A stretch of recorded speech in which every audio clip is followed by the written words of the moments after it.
Only your own matter, এটা আপনার ব্যক্তিগত বিষয়, কিন্তু দায়িত্ব বলার আমাদের, বলতে হবে, না হলে আমরা ধরা খেয়ে যাব।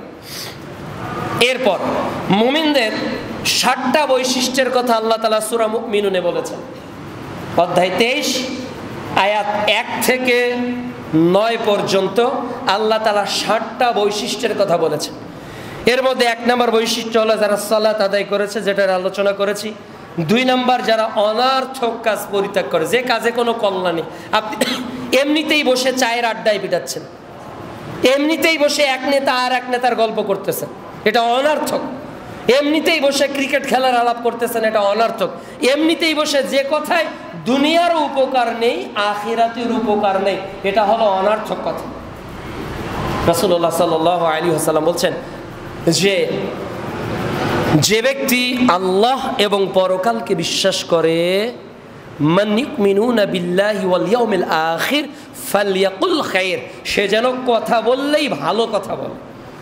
তাহলে মুমিনরা কখনো অনার্থক কথা বলতে পারে না। সূরা আহজাব অধ্যায় 33 আয়াত 70, আর মুমিন যা বলবে অকুলু কওলান সাদিদা, সত্য কথা বলবে। এরপর 3 নম্বর বৈশিষ্ট্য এখানে উল্লেখ করা হয়েছে, তারা যাকাত দিবে। 4 নম্বর এখানে আর একটা নতুন বৈশিষ্ট্য, তারা যৌনাঙ্গের হেফাজত করবে। রাসূলুল্লাহ সাল্লাল্লাহু আলাইহি ওয়াসাল্লাম বলছেন, যারা 2 ঠোঁটের মধ্যস্থিত বস্তু জিহবা এবং 2 উরুর মধ্যস্থিত বস্তু লজ্জাস্থানের হেফাজত করবে, ওই ব্যক্তিকে জান্নাতে নেওয়ার জিম্মাদার আমি আল্লাহ রাসূল।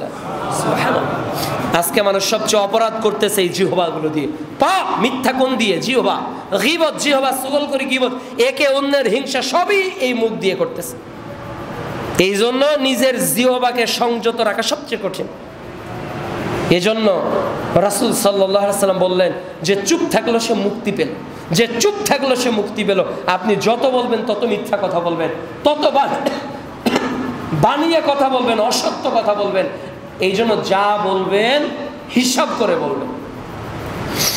এরপর 5 এবং 6 নম্বর হলো আমানতের হেফাজত করা এবং অঙ্গীকার পূর্ণ করা।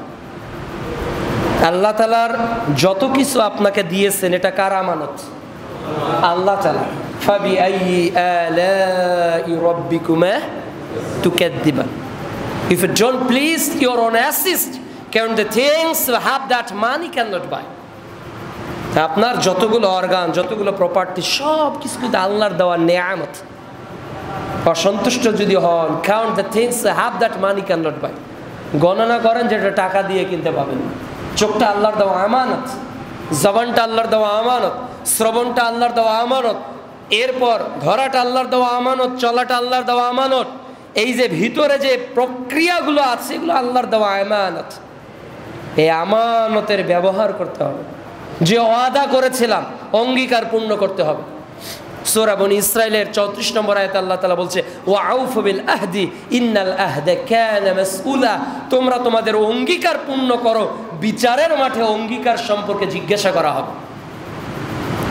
সূরা বাকারা, সহিহ বুখারী 2554 নম্বর হাদিস, আলা কুল্লুকুম রাঈন ওয়া কুল্লুকুম মাসউলুন আন রাইয়াতি, তোমরা প্রত্যেকে দায়িত্বশীল, আর তোমাদের দায়িত্ব সম্পর্কে জিজ্ঞাসা করা হবে। সূরা আরাফ অধ্যায় 7 আয়াত 172 আল্লাহ তাআলা বলেছিলেন, আলাস্তু বিরাব্বিকুম, আমরা বলেছিলাম ক্বালু বালা, আমরা সাক্ষী দিয়েছি, অঙ্গীকার নিয়েই কিন্তু আমরা দুনিয়াতে এসেছি। আসার পর আমরা আমাদের অঙ্গীকার